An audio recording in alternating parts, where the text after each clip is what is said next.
the triumphant return of Dane Baird. And in the production booth, it is the grand debut of our man, Jonathan Grabowski, twisting the knobs and riding the faders. Welcome, Jonathan. I believe also Marco Barbonero may be lurking somewhere over Jonathan's shoulder, being a little bit creepy, if I know Marco at all. So, Dane, welcome back. What can we expect from today's race? Hopefully, good racing. It's been a couple of weeks since I last joined you on this series, but it's great to be back, and I cannot wait to see what the drivers have in store for us. Yes, indeed. Well, it looks like they are gridding up already. I will do my best to get through the grid if we have any time, which we don't because we're already 20 seconds into the 2-minute gridding period. But it will be Burgal, Nam, Winner, Naselli, Arabian, and Itaret. Well, great to see Groker Itaret there in P6. In 7, Van Dormelen, followed by Bohm, Carr, Dobek, Manny, Pereira. Race in 13th, Haycock's 14th. And then on to Renders West, Elson, Rodriguez, Arnold, Batley, Short, Shook, Haraski, McGill, and Bradshaw down in P25. Just a few seconds left before we start this formation. Oh, it is a formation lap, isn't it? So we do have a few moments. I apologize for rushing, guys, all the way down to P25. But anyway, starting from P25 on the grid, we have series organizer Stevie Ray in P26. Thank you so much for all your hard work, Steve Ray. We very much appreciate it. There we go. And, ooh, that looks like a jump start from a Vulcan rider back there. It won't be a jump start, of course, because it is a formation lap, but it looks like we do get a full lap. If it sounds like I'm reminding myself, viewer, I do apologize. I'm a little bit out of sorts. I was late to the broadcast today. Very unprofessional. In P27, we have Henrik Kamara, followed by Yuri Cox in P28. Yost Simpkins in P29, followed by Antonio Jalbert, who is followed by Claudio Vacalebre, Paolo Breme, Tom Gradwell, Flavio Andalo, Paul Jackson, Jameson Huffman. I believe he may be new. Have we seen him before? Well, anyway, great to have you, Jameson, in P36. In 37th, of course, it is Jeff Jacobson, followed by Bob Kern, Johan Butenga, Raymond Nunez. And I want to say a special shout out to Nunez for, during the week, being very welcoming to newcomers. This is a very well-traveled car and well-traveled track. And Nunez does a great job of reaching out to folks in public races and just welcoming them to the series and sharing setups and things like that. So great job, Nunez. Followed by Ian Gibson, Justin Huffman, Jerry McAreevy, of course, the singing Scotsman, Chris George Andelis, Jeff Cantor, Miguel A. Mata, welcome, Miguel, Darren Kuhn, and Jay William Smith in 48th. Could that be all the racers? It isn't. We have 58 today, if you can believe it. So there are 10 more to go. So who do we have after 48th? Let's see. It is David Swig in 49th, followed by Ian Wilson, Brandon Brasted, Michael Jean Nelson, Peter Ballantyne, Arthur Grant, Jonathan Gaston Mino. It's probably Gaston, isn't it? Oh, he's Argentinian. Well, he's Argentinian. He might not pronounce it that way. Arthur Grant, Patrick Moore, and there is also Jay William Smith, although it doesn't look like he has yet taken the field. So, Burbigal leading the field, as I say, and we will shortly navigate turns 10 and 11, and then this race will be underway. And I will have you know that my fellow commentators were making fun of me for not getting through the start list before the start of the race, but today, I've done it. Very pleased with myself. Congratulations, Jim. And you got McAreevy's name right. I know. I'm thrilled. Ooh, there's a little tap between Winner and Burbigal there. As we come down the start-finish straight, the cars look to be a little bit of a mess there, but Burbigal will cross the start-finish line, and this race is underway. We will head down into the Andretti hairpin here with a giant knot of cars. Look at Bohm and Van Dormelen back there. They will be elbows out, I have no doubt. Wow, Burbigal runs wide. Aero Nam will take the lead of this race in the first complex there. Naselli off the track. Van Dormelen all over the rear of Naselli's car. Surprising to me to see Naselli that far back. He is just in front of the orange number 20 machine of Van Dormelen's car. You can just see him at the rear of your picture now as the leaders head through. There is Van Dormelen, of course, with Naselli ahead in the number 44 machine. Now here is your leader, Nam, who just took the lead there right at the first corner of the race. Now these cars are very touchy to drive in the best of conditions. But on these cold tires, on a cold track, they are very hard to drive. And that is why you see these guys, the Noms and the Burbigals of the world, who are absolutely amazing drivers, even able to lose a place on the first lap. Now, this is the most difficult part of the lap. As we come up here to the top of the hill and we dive down into the corkscrew, the previous turn is probably the most important to get just right, because you need that big run up the hill. Of course, the leaders have all done that well. I would expect to see some sort of an incident there in the rear at the corkscrew, and that may be what has happened to Hraski. I just saw his number go red there. Let's see. That looks like renders in the Eat Local Honey machine, I could be mistaken about that. Let's see. There's Shook. There's Steve Ray in the number 11. What happens here? Does somebody have a little spin out? Well, it looks all right. Something happened to Steve Ray in 10.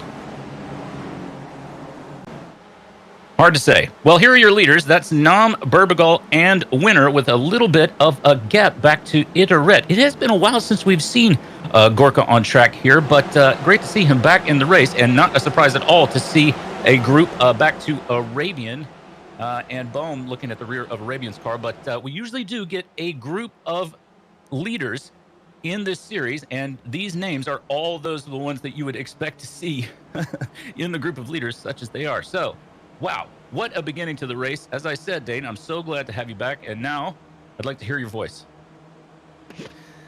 Well, that was very interesting, especially out of turn 11. I'm not too sure what was happening there at the start of the race. I think a bit of a checkup happened, and Winner potentially just running past someone.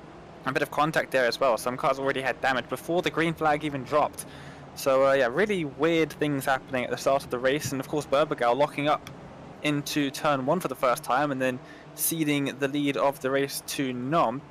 But I was just thinking, where might be overtaking opportunities on this circuit? This isn't one of them usually. But oh, actually, hang on, someone's gone wide there. Oh no! It looks like Bohm is off the track. Mata, Gibson, perhaps involved. The 734 is that Georgia Angelis has just been sent across the surface of the track right there in front of a whole group of cars. Well, I can tell you, having raced a number of times on this track in this car this week, I do love this car. But, you know, this is a track that people are very familiar with and a car that people are very familiar with. So you get a lot of people who aren't necessarily familiar with the series. That looks like Georgia Angelis going into the wall there. As Dane was saying, there's not a lot of great places to pass. And what that means is people use bad places to pass. Often people will try to fight you going up the hill into the corkscrew, and it is a recipe for disaster. But, you know, it's tough to, when it looks like you've got sort of a sniff at a place, it's tough to put your ego in check for a moment, particularly if your ego is anything like the size of mine. Here's Bohm all over the rear of a car, and I'm not sure which because he's fallen down the timing tower a bit. Who's Bohm following? That might be Bradshaw, I believe, in the 228 machine. It is indeed. Now, Bohm we normally see at the front of the field, and he might be able to fight his way back up. But this turn right here that we're going through, that is the most important turn on the track. And what happens is if you get a good run through, as Bohm has done here, and Bohm is going to attempt to pass going up the hill into the corkscrew, he will have the inside. Oh, dear. Locks up the brakes. Oh, there's cars around. Rodriguez. Bohm somehow gets through. Somehow gets through unscathed. Oh, Rodriguez. So unfortunate for Rodriguez. Just innocent bystander in all of that carnage. Oh dear. Oh dear. 228. Bradshaw. One-way ticket to a wall there, I think. Oh, he's caught it. Whoa! A lot of runoff there, and of course these are not the world's most high-powered cars. So, oh dear, someone's off the back as well. Great to see him back on the track there. Is Simpkins off? Oh, cars slamming into one another. Deary me. It's all happening at the same time. Turn 11 is that is Jerry McAreevy's car. If anybody ahead of you gets an issue in turn 11, you are guaranteed to collect them because you cannot see until you come around the corner. And if they've spun their car, they will be a sudden, unexpected roadblock. Now, I want to go ahead and point out to you guys, I know that you know this because you are regular viewers of the series, because it is the most exciting and best series on the service. I say that unironically. I love this series. Your Spec 2 drivers, there are 2 races going on today. There are, of course, the Spec 1 drivers whose numbers are below 200, and that's your Noms, Burbagals, and Winners of the world, as well as many others. But there's also a race called Spec 2, and currently leading Spec 2, it looks like Pereira. Their numbers will be over 200, so Pereira in the 312 machine, currently running 11th overall. There he is, followed by Race, last year's last season's Spec 2 winner, who's been moved up to Spec 1, Antonio Reyes. But Pereira currently leading Spec 2, and I think he'll be followed by Renders in the 641 machine. And next will be Haraski and Shook in 19th and 20th.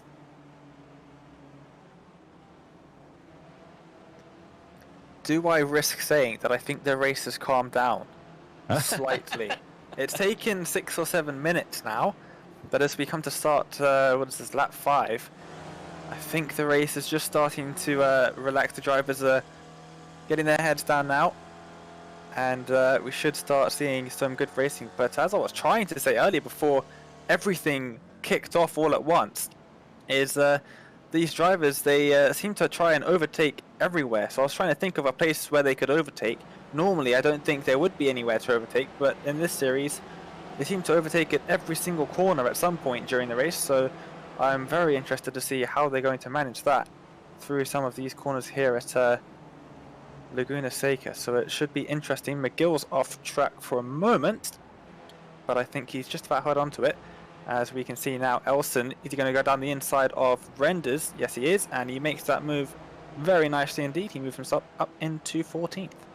Yeah, Elson on a bit of a charge. He just passed Arnold a bit before in the braking into that Andretti hairpin there. So that is a good spot. Heavy braking down there. Turn 11, if you can stay tight enough on the person ahead, you can try it on the braking into turn 11. I made a few passes there myself. Of course, what will often happen is you will, if you make a pass on somebody and then you decide to start driving sort of a little bit more conservatively, and then that will lead you to be somewhat slow. Oh dear, Renders off the track. Or yeah, Renders in the 641 machine was just off the track there. What can happen is the person behind you just throws caution to the wind going up the hill to the corkscrew, and they get a little bit of better run than you do, and then they'll try a pass on you, and usually leads to tears. Here we go across the start-finish line. I believe that was the fastest lap of the race so far, set by Austin Winter, currently running in P3. Great battle here between Renders and Arnold, who will be the last of the late breakers into the Andretti hairpin. It looks like Arnold has very much outbraked Renders there, and indeed, Haycox is having a little look at Renders as well.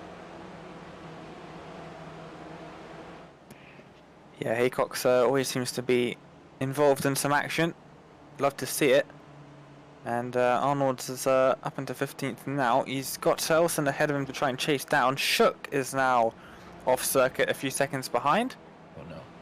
But it looks like he came back onto the track straight away, so probably just running slightly wide. Dipping a wheel or two into the, I was about to say grass. It's not really grass, it's more like sand here at Laguna Seca. So yeah, he's just dipped a couple wheels into the sand, and he's kept it going in a straight line. Well, your leaders, Berbigal, Nam, and Winner, look to be running more or less nose to tail with a little gap back to Arabian. Here we are with Arnold still. We will get back to your leaders shortly, I have no doubt. Great battles in this series all the way up and down the timing tower, always. And it looks like Race has dropped into the pits. I wonder if he has some damage. It didn't look like it when we last saw his car. There is Stevie Ray, series organizer. Yeah, there's Race. I didn't get a good look. Of course, Jerry McReevy. That is interesting that Race is pitted this early. I think it's a bit too early for it to be a... It seems too early for it to be a scheduled pit stop, because normally the pit window is around about, you would say, 12 minutes, the earliest drivers. Yeah, it looked like he might have been taking tires there too. Well, here McAreevy is going to try his luck down into the Andretti hairpin. And it looks like here we are on board with, or excuse me, having a look at Joost Simpkins, the number 377 machine. Simpkins currently running, and that might be P... No. Is he running? Well, he's all the way down to 25th, isn't he? Hard to tell where he is in Spec 2, but having a great race. There is Van Dormelen. Following Gorka Itaret, Manny all over the rear of Van Dormelen's car as they navigate the corkscrew many in that beautiful gold car there. And I believe that is Dobek back there in the Williams livery.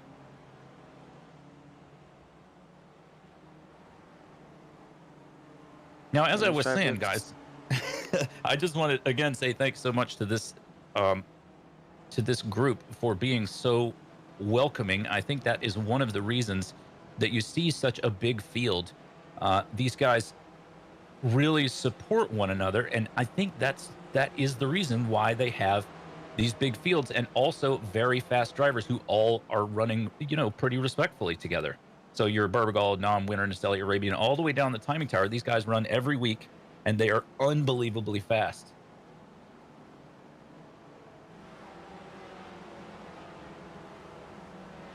I think Stevie Ray said that every week the strength of field is 3,000 plus in this race.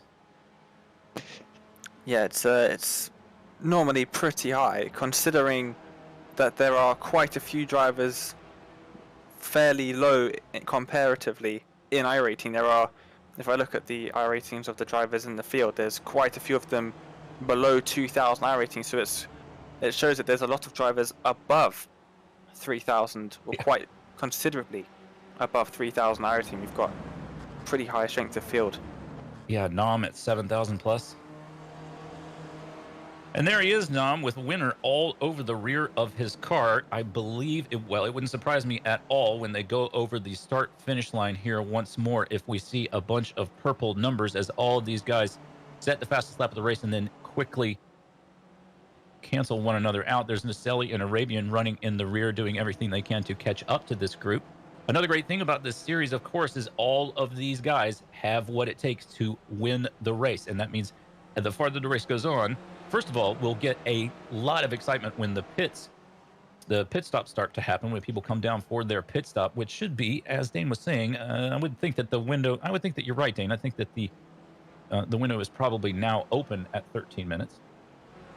So when that happens, we'll see the different pit strategies sort of go head to head. And then we always get such a thrilling finish to these races because these guys are so evenly matched and such good drivers. They always do put on a good show for us. But it looks like, as we normally see before the pit stop cycle, after the first few minutes, when everyone's jostling for position, Num and Winner just chilling behind Burbigal for the time being, saving fuel. Very important in these races to save fuel. And they will be waiting until Burbigal makes a mistake or a pit stop, and the 249 bit of contact and race. Oh dear. I think that was Jackson that just got into the side of Race's car and sent him around there.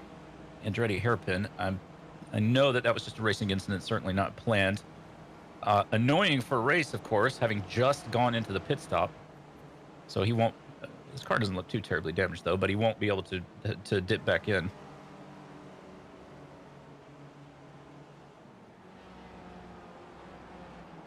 It seems to be running well anyway. These cars can take a little bit of a beating. I mean, I've been known to race in the radicals, and if one of the other drivers accidentally sneezes near your radical, you will get a meatball flag. You can use one of these cars to bash down the door of your neighbor's house and still run. Unexpected matter sending it down the inside there. Yeah, suddenly I'm at us.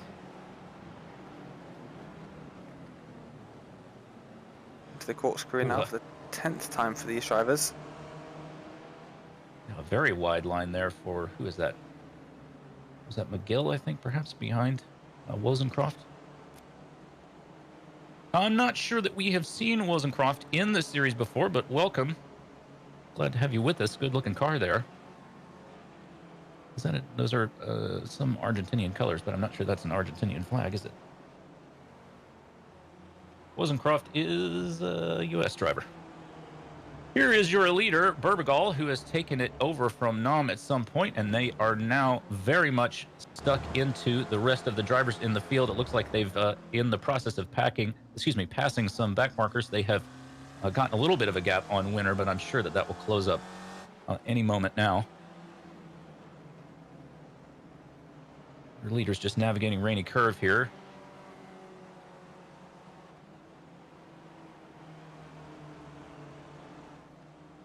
It strikes me, Dane, that I've not checked the chat channel. So if our producers have been trying to get in touch with me, they have so far failed. It looks like I'm safe. Ooh. So here we go up the hill once more. Yeah, Jackson's car looks not too damaged for having sent race around. I think Jackson, it was a very, very slow contact, and Jackson actually got a touch behind from, I believe it was Vaca Lebre, who's now in front of him. Small touch behind, and just smallest of contact sent him into race. I think there might have been a bit of netcode involved there as well. But yeah, just tiniest contact upset the car, and it turned him around. He's going to struggle to come back to any respectable position from there, I would imagine. Race, he is right at the back of the field at the moment.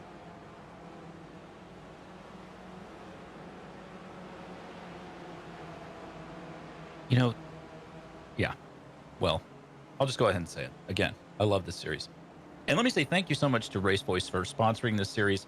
RaceVoice is proud to be the exclusive sponsor of the Weekend Warriors Spec Racer Ford Racing Series. Take your driving to the next level with on-track audible performance alerts with RaceVoice and RaceVoiceSIM. You can hear miles per hour, turn entry and exit speeds, upshift alerts, and other performance metrics which are selected and configured by you. Go faster with the speed of voice. Plus, Weekend Warriors get 50% off annual sim pricing using the promo code of WW50. Check them out at racevoice.com, www.racevoice.com. Can't say thank you to those folks enough. I get so charged up about this every week, not only because I love this car and I love this series, I race in it during the week, but I can't wait to see these guys go around every Sunday. So there is a fastest lap of the race by Naselli at a 1:38.1, and here is Arnold dipping into the pits with a slightly beat up driver's left side of his car. Looks like I've been driving that thing. There's Naselli running a little bit by himself, and he's left Arabian behind in the wind. So, Dane, you're looking at this group of drivers. You know them because you see them race every week. Who do you think would benefit by being the earliest pit stop as things sit at the moment? I'm going to say maybe Arabian, since he's a little bit off the back. He could try kind of an overcut. Yeah, potentially. I think he's a bit too far back to be getting any sort of help from the draft at all. So he's sort of all on his own. He's got a more or less 6-second gap to Tourette behind, so he's sort of sitting in no man's land at the moment. So it would be a good idea for him to, with the gap he's got behind, do a bit of saving of fuel to try and make up that time once again in the pit cycle. Nom, Winner, and Berbergal all very close together, but like I said earlier, I don't think Nom or Winner are going to be going for any moves for a while. These races always seem to stay fairly static at the top for a while, and then once the pit stops are made, it's flat out to the end, every man for himself. Yeah, well, nobody has yet decided, as we see Arabian disappearing in the distance. This is the battle between Van Dormelen and Manny in the gold car. We just a moment ago saw on the screen a little mistake from Dobek, who's running a little bit behind them. You'll see him come over the hill now, or you nearly did. Van Dormelen now with a little bit of a lead on Manny, but it seems to me that Manny, at least in his mind, Dane, is a little bit faster than Van Dormelen here, just by the way that he's placing his car on the track. He keeps sort of moving around Van Dormelen's mirrors and trying to kind of throw him off his game. Look, he's having another little look there. These are not good passing places. But again, that doesn't stop, especially in the official races, that doesn't stop people from trying it. Let's see how Manny handles this climbing up here. Has another look. You've just got to, at the top of that hill right there, you've just got to either lift or tap the brakes, turn the car in, and hope. Manny having a look at the outside of Van Dormelen. Terrible place to pass into the top of the corkscrew there.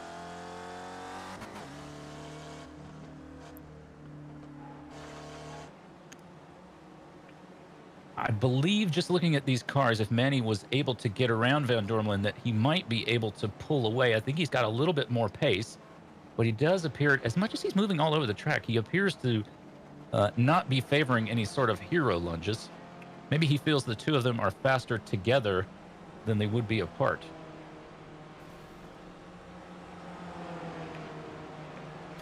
Oh, I don't think so. It looks like he's going for a move now. As you say it, that's what they needed. They needed you to tell them that they were just going to stick as they were, so that Manny could go and say, no, I'm going to make a move now, and he's up into 7th. Yeah. Well done, Manny. Well, we'll see if my prediction about his pace comes true. Jerry McReevy on the rear of this group of cars. We just saw him in the rear of our pictures there. That's Kern in the 206 machine. It looks like he is having a look at Paulo Breme there.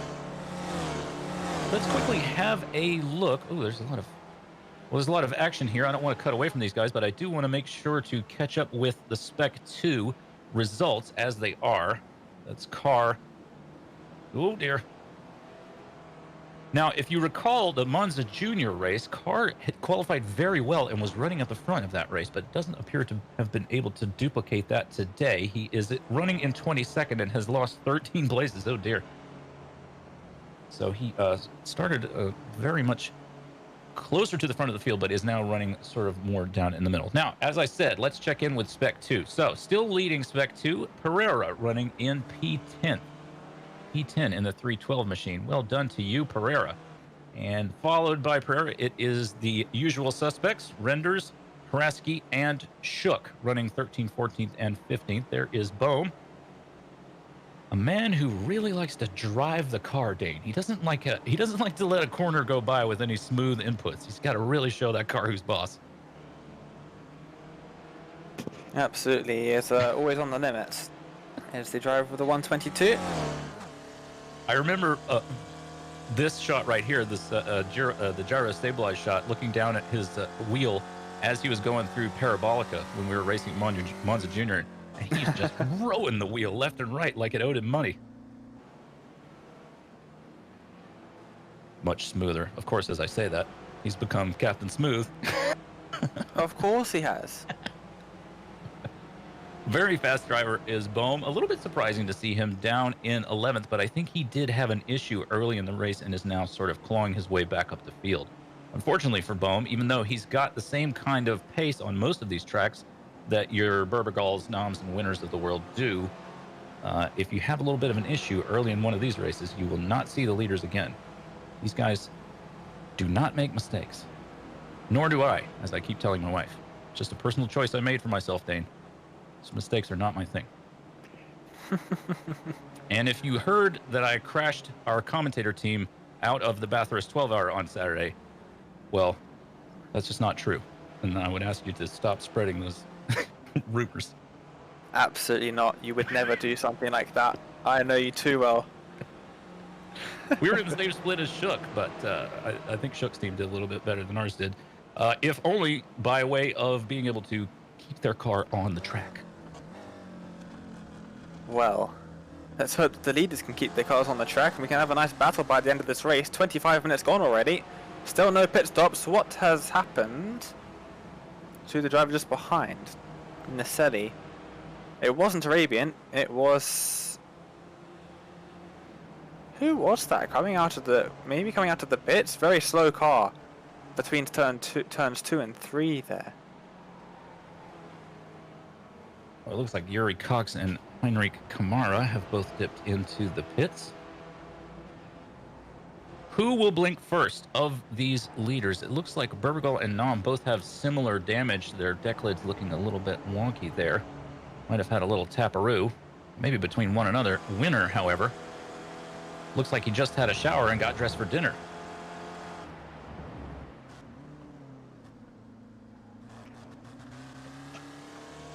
Winner very light on the accelerator there as he's navigating the corkscrew. Easy to send the car around there. Oh yeah.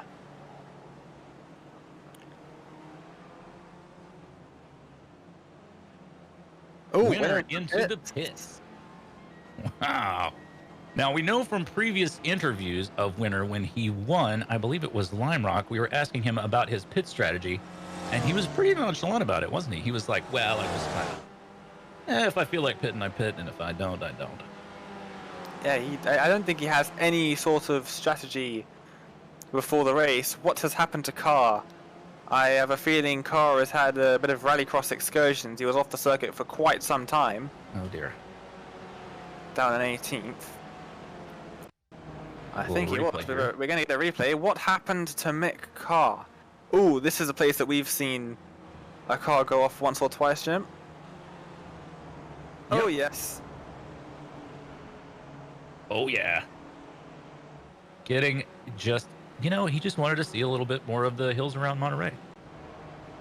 Doesn't like to limit himself to the track limits. There he is. Seems to be progressing nicely, even if his car is a little bit dustier. Do we have any developments in Spec 2? It doesn't look like it. Renders might have got around Hraski to take on P2, but Pereira killing it in P2 today. Yep, good 6-second lead at the moment. So, should be looking good by the end of the race. Only just over 10 minutes left now. And we should start to see everyone else pitting. And as I say that, there goes Berbagon to the pits. Nom. Does Nom pit? Yes. No. Nom doesn't pit. Neither does Naselli.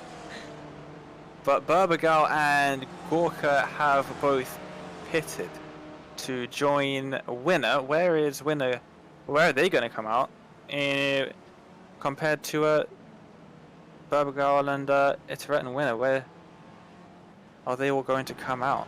Because Iterette was quite far behind. Yeah. It'll be interesting to see how this shakes out. The pit out is weird.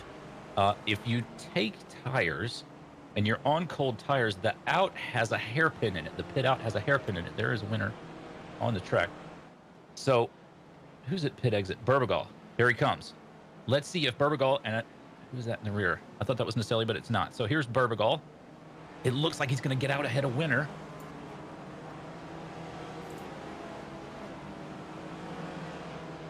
Wow, very much ahead of Winner, but Berbagal will be on cold tires, this being his exit lap.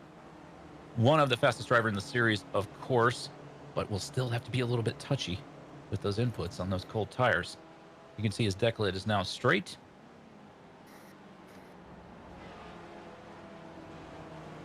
So let's see. Nam leading the race, followed by Naselli, followed by Arabian, followed by Dobek in P4, thanks to everybody pitting. Nobody has pitted. And there they go into the pits now. Nam and Naselli into the pits, as I was just looking at the timing. Oh, Naselli right on the back Arabian as well. Of Nam. Only, what, less than 40 feet separating them as they head down the pit lane. And Dobek pits as well. If Pereira stays out, he might inherit. Nope, he goes into the pits. I was going to say, he could, our Spec 2 leader could be the overall leader if he were to decide to stay out, but he didn't. Probably wise of Pereira just to do what the leaders are doing. And there is Berbagal, who will indeed, well, if he comes around next time, oh, this is going to be tight. There's Naselli and Nam. What's going to happen here? There's that hairpin of the pit out I was talking about. Nam looks like he's put a wheel off. Naselli will be door to door with Berbagal, even though we don't have doors. Nam in the lead of the race, followed by Berbagal. Nam will, of course, be on cold tires. Berbagal off with the slightly warmer tires. Let's see what happens as we head into the corkscrew one final time. Berbagal's got to feel like maybe he's got an opportunity here to take the lead away from Nam, since Nam's tires are a little colder, but he slots in behind Nam's car. Yeah, and he hasn't got the best exit as they head up the hill now, but he does have a better drive thanks to the draft. Is he going to look to the inside? He does, but I think that was just to say, hello, I'm still here. Try and put Nam off just a little bit. I don't think he'll make a move into the corkscrew. I think he's a bit smarter than that, and I was right. doesn't go for the move, but stays very, very close. Also has to worry about Naseli just behind 2. And if these 3 start battling with each other, then Winner might have a little bit of a look here as well. We saw that exactly that happen at Charlotte on the last lap. So just over 8 minutes to go. Race is far from over at the front. Yeah, we are really going to have a battle now. You know, I thought I could have sworn Berbagal would have tried to pounce on Nam while Nam had those cold tires, but there isn't a good spot. You know, that last turn before you go up the hill to navigate the corkscrew there's just no room there. That was that spot where we saw Berbagal have a little bit of a look, but there is no room to safely navigate that thing too wide. You're basically just asking to send yourself off the track if you attempt to pass there. So now our lead group is Nam, Berbagal, and Naseli. And Naseli looks like his winner sliding around in the rear there. It's so easy to lose concentration with this car on this track, and I can't tell you how much I love this car, because it just requires such smooth inputs, and if you get a little bit feisty with it, trying to wring a little bit of extra performance out of it, you are going to spin the car or send it off the track. You've got to, I don't know, it's just such a sort of a subtle thing. It's why I love seeing these guys drive so much. Berbagal moves alongside Nam and is going to make an attempt at the top of the corkscrew. No, he just moved alongside. Nam nearly losing the rear of the car there, but of course, Nam, having won this series before, will know every inch of all these tracks. And of course, with a 7,000 plus I rating, he knows how to drive.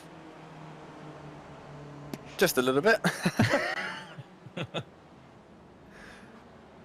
Yeah, you could definitely say that, as there is a car off. That is not what Nom needed. That's not given him the best run out. It's actually impacted Berbagal even more, and now the 44 of Naseli is alongside. That's what Nom wants to see in his mirrors. Yeah, maybe these two can squabble and get them completely off of Nam's gearbox. Naseli gives Berbagal plenty of room. Maybe just trying a completely different line on Berbagal, but it does not appear to have worked out. And our lead train is still in the same order. Nam, Berbagal, and Naseli.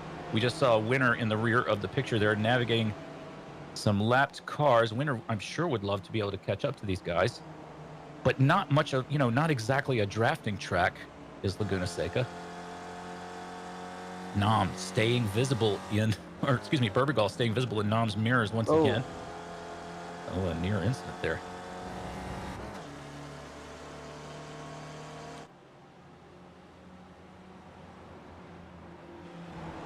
It looks like Berbagal almost braked himself there.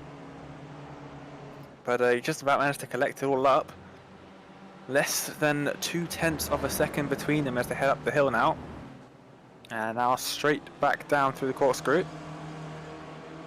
It'll be 5 minutes remaining when they cross the line. Very, very close between them. I wonder if Berbagal is actually trying to get past, or if he's just trying to set up moves to see what he'll be able to do by the end of the race. He's run a little bit wide though. Doesn't seem like it's impacted him too much. But yeah, Winner's not really able to close that gap much. Unbelievable to see these guys. 5 more minutes. Yeah, these guys running 139s. To give you any sort of idea, I feel very good if I can get down into the 142s in this car at this track. So that would put me... well, I would be one of the lapped cars by this point.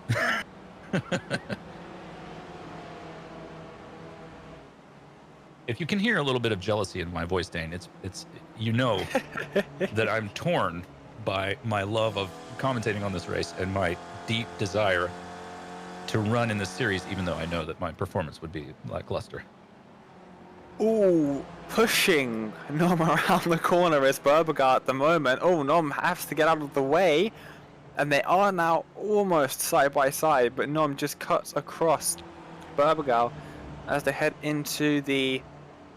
is it the braking zone? Do they have to actually brake for that corner, or is it just a bit of a lift? Well, I will tell you this. You're in fourth gear, And I tap the brakes just before I turn it in, but it wouldn't let Burbergal down the inside of Nom here. Rainy curve. Will he be able to? Nom slams the door shut on Burbergal. So I do tap the brakes to settle the car because I've tried it a bunch of times without that brake tap. And every time I have been, I've done a little trip across the beach into the wall. Now, I think probably these guys, they might just lift and then toss the car in and let it sort of figure its life out. But I haven't the skill to do that. So the answer to your question is I don't know.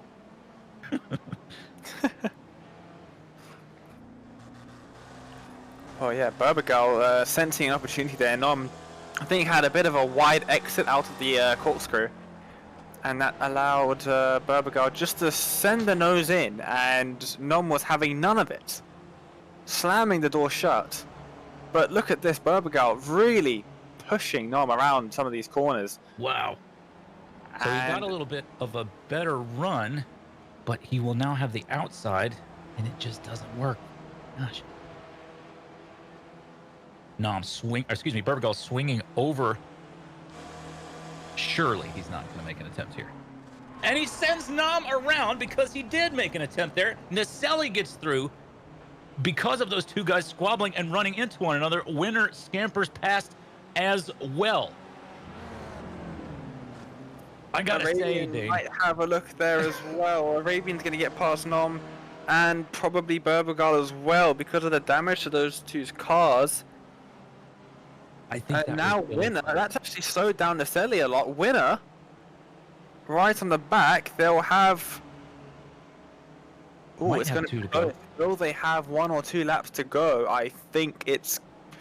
Ooh, going to be close. It is going to be close, but I think it's only 1 more lap. Yes, it is. Or is it? Oh, that was very close. They're running 38s. Winner's running 38s. They were normally running 38s at normal race pace, and I think there's 3 seconds spare there. We might have 2 more laps. I think Marco is just telling me in the in-race chat here. 2 more laps. 2 more laps. Well, here is the battle now between Naselli and Winner looking very much like the same way that Burbergal looked on the rear of Nom's car. I do think that Winner's got the pace over Naselli in this car at this track at this point in time, but whether or not he'll be able to move past Naselli without wrecking them both is another matter. Look at Winner all over the rear of Naselli's car. Naselli moves over to block. So now Naselli just flinging that car back and forth across the track. He doesn't want the same thing to happen to them that happened to Burbergal and Nom right there at that corner. Dane, I gotta say, as much as I admire these drivers, I think that was an ill-advised attempt at that point in the track. It certainly was. Winner right on the gearbox now of Naselli. This is going to be close. He makes a move to the inside. Just exactly what happened with Burbergal and Nom. Naselli able to hold a bit more speed around the outside and just closes the door. Yeah. I think, it's going to be so close to see, are we going to get the checkered flag now or the white flag? Checkered flag. Checkered. Wow. So this was the last lap, and Naselli's going to take the win. Yeah, well, there's your winner, Maurizio Naselli, and we will find Marco Barbanera later on in the production booth and wrap his knuckles thoroughly for telling us incorrect information. He'll be dealt with, Dane. There he is. There's your winner. We saw him a moment ago. Now this is Manny and Dobek and Carr, I believe. The car must be lapped. Dobek and Manny across the finish line. Gorka Yadoret in P6. Well done to him. Nice to see him back. Bohm finishes P10, followed by Race. And your P2 winner will be Pereira, I believe, if he's able to get himself across the finish line. There is Bohm. There he is, weaving back and forth for his Spec 2 finish. A well-deserved celebration for Pereira. Pleased to see it, Pereira. Well done. In Spec 2, he's followed by Shook in 16th and Hrasky in 17th overall. So really quick, while we wait for, is it possible that we could get the series points up while we wait for, let's see if I don't think I'll be able to see it, so I won't know if they come up or not. Oh, the demo derby might have started a bit prematurely there. Yeah, it might indeed. And I'm not sure if our new broadcaster is aware. But in this series, well, we're waiting at the moment for everyone to finish the race. And once they do, demo derby time.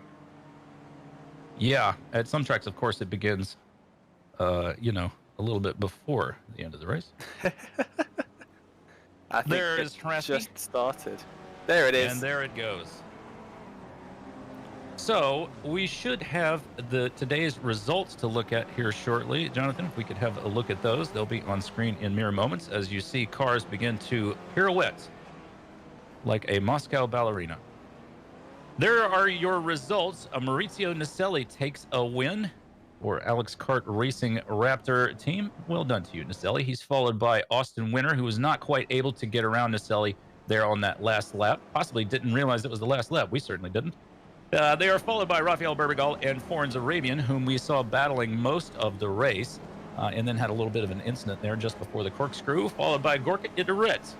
Great to see you in P6, Gorka. He's followed by Dobek, who must have run a pretty conservative race to get himself up into P7. Well done, Dobek.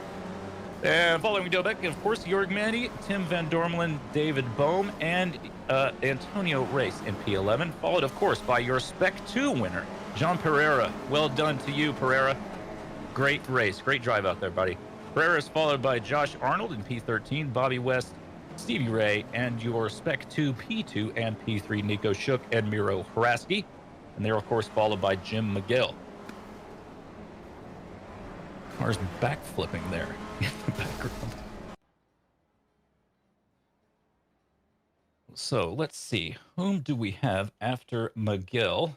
It is, of course, Mino, Jonathan Gaston Mino, Heinrich Kamara, Yuri Cox, Yost Simpkins, and Jesus Rodriguez finishes in P23. He's followed by Tom Gradwell, Ian Haycox, Bob Kern, Brian D. Short, and Paolo Breme in 28.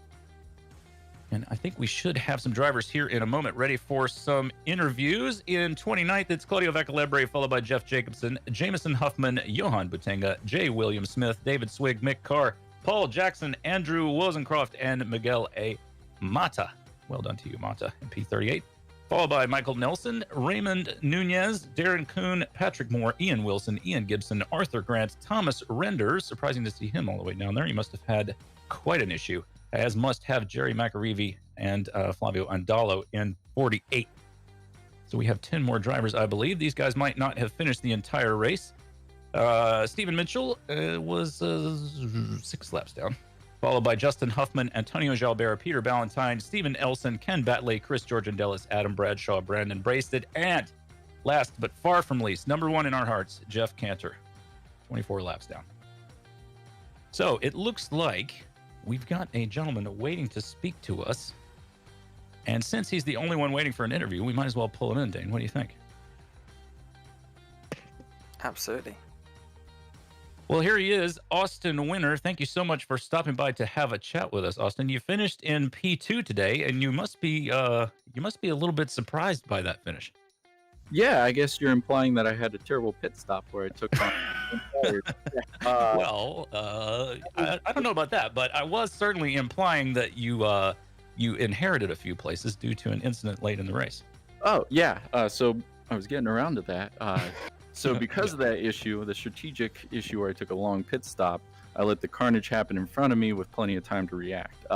Yeah, I think I got really lucky. It was about really the only chance I had to get onto the podium as if one of the top 3 wrecked, and that just happened to happen and landed second. So after that happens, you're headed up the hill there to the corkscrew, and you scamper by those 2 cars. And so you were pretty close to the rear of Naselli's car, if I'm not mistaken. So surely you must have been driving along behind him and thinking to yourself, maybe I can get around this guy. What's going through your mind there? Yeah, it was definitely between the two of us, and you're thinking, where's my chance to get around him? I wasn't close enough on the front straight, and then we got the white flag, which I thought was a little early. I think we finished actually with a second or two left. But so I didn't have a chance on the primary passing zone, and then I saw what happened the lap before where Nam and Berbagal wrecked, and I had a chance to do the exact same move, and I thought maybe this isn't the smartest thing to do, so I backed out of it. Yeah, that's kind of the way that we called it. Just to give myself a pat on the back for your successes, if I may. But we figured you must be thinking something along those lines. But so how do you find Laguna Seca? Not a lot of great spots to pass, are there? No, there isn't. There's very difficult ones going into the corkscrew and right there at the kink, which results in disaster more often than not. It's really just the front stretch, and even there, the natural line is to the inside, so you don't even have to take a defensive line to be defensive. The line by itself is defensive, so you have to be on the outside. It makes it hard. But as a whole, I love this track. I know a lot of my fellow drivers do not. It's very technical. Each corner is unique, and it's not a draft track, so it rewards fast, disciplined drivers. Yeah, I was watching you guys and trying to pick up some tips. My I'm getting down into the sort of the 142 range, but those last 4 seconds out of this track, you guys are running in the 138s just every lap, and I'm having trouble getting that fast. Yeah, it's kind of, you got to run on the ragged edge. You got to put your outsides right on the edge of the track and dive all the way into the apex, and it feels like every lap's a qualify lap, because if you're not doing that, somebody else is, and they're driving away from you without the draft to help you. Well, absolutely right. And I do love, and I will probably ask to stop, but I do love getting a little bit of driving instruction from the winners of this series every week. Oh, well, thank you so much, Austin Winner, for stopping to have a chat with us. Congratulations on your P2 finish. What are your thoughts for, what do we have in the rest of we have one race left in the season, I believe. So what are your thoughts there? Yeah, I think it's Sebring Club. I haven't been there in a few years. Definitely not on the new tire model. So we'll see what it's like. I can't even tell you what the track looks like. So I hope it'll be fun. If not, I'm sure it'll be fun to race with everybody anyway. Yeah, you guys make it fun, especially with a field, this size at the sort of abbreviated Sebring. So yeah, we're going to have a ball. Well, thank you so much. Congratulations again on your P2 finish. That is your second place finisher today, Austin Winner. Well, Dane, I gotta say, I feel a little bit insulted that Austin Winner was the only one of the drivers that stopped by to have a chat with us. Well, I don't think, from what I've heard in the iRacing chat, I don't think Iranom is too happy about what happened in the penultimate lap, and yeah, I'm surprised and sad he didn't come to have a chat with us. He normally does, but yep. Yeah, I'm not too sure. We normally have Spec 3 drivers coming to the chat with us as well, but yeah, it was a great race. I thoroughly enjoyed it. I'm glad I was back for this one. Yeah, me too. It has been great to have you back. Congratulations on your triumphant return, Dane. We missed you very much. Thank you so much for coming back. And congratulations to Jonathan Grabowski for a great broadcast today. Well done to you, sir. I cannot imagine how many knobs and dials and whatnot you've been flipping there in the production booth. But thank you so much to you, viewer, for being with us today. I am, of course, Jim Hodgson on behalf of Dane Baird, Jonathan Grabowski, our fantastic sponsor, RaceVoice. Thanks for joining us for Weekend Warriors. Join us next week. We're going to do this again, and it's going to be every bit as fun. See you then.